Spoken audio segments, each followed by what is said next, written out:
మొన్న సంక్రాంతికి అయితే హైలైట్. నిజంగా అసలు ప్రభుత్వమా జంగల్ రాజ్యమా ఇదే అని చెప్పి అనిపించే విధంగా జరిగింది. నిజంగా జంగల్ రాజ్యం అనేది మామూలుగా ఎప్పుడు చూసిండం మనం. నిజంగా నాగరిక ప్రపంచంలో మనం ఉన్నామా అన్నది క్వశ్చన్ మార్క్ అనిపించే విధంగా సంక్రాంతి అనేది చేసినారు వీళ్ళు.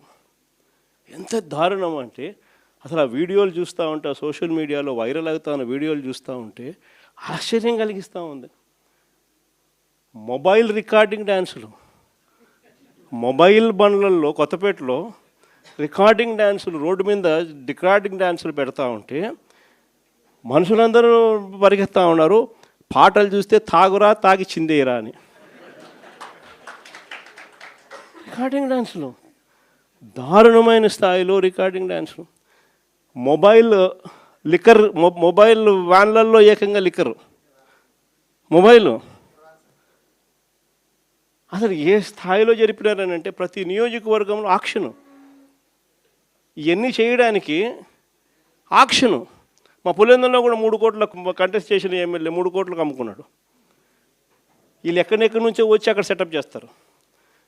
9 సెంటర్లలో 8 సెంటర్లలో పెట్టుకుంటారండి టికెట్లు, దోచేయడము. ఆశ్చర్యం ఏంటంటే ప్రభుత్వం దగ్గర నుండి చేయిస్తుంది. ఎమ్మెల్యేలకింత, చంద్రబాబుకింత, లోకేష్కింత, అందరూ పంచుకోవడం, పోలీసులకింత. అసలు ఇటువంటి పరిపాలన, ఇటువంటి పరిస్థితి ఎప్పుడు కూడా చూడలే. ఏ స్థాయిలోకి వెళ్ళిపోయిందనంటే ఈ జంగల్ రాజ్యం అనేది నిజంగా అనుకుంటేనే ఆశ్చర్యం కలిగించే విషయం.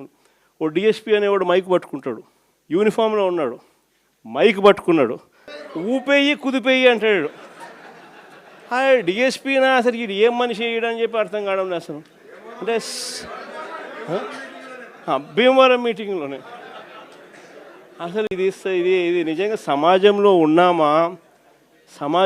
ఉన్నామా లేమా, అసలు ఏం జరుగుతూ ఉంది? జంగల్ రాజ్యం అంటే ఇది కాకపోతే ఇంక ఏ రాజ్యం ఇది అని చెప్పి ఆశ్చర్యం కలిగించే విషయాలు.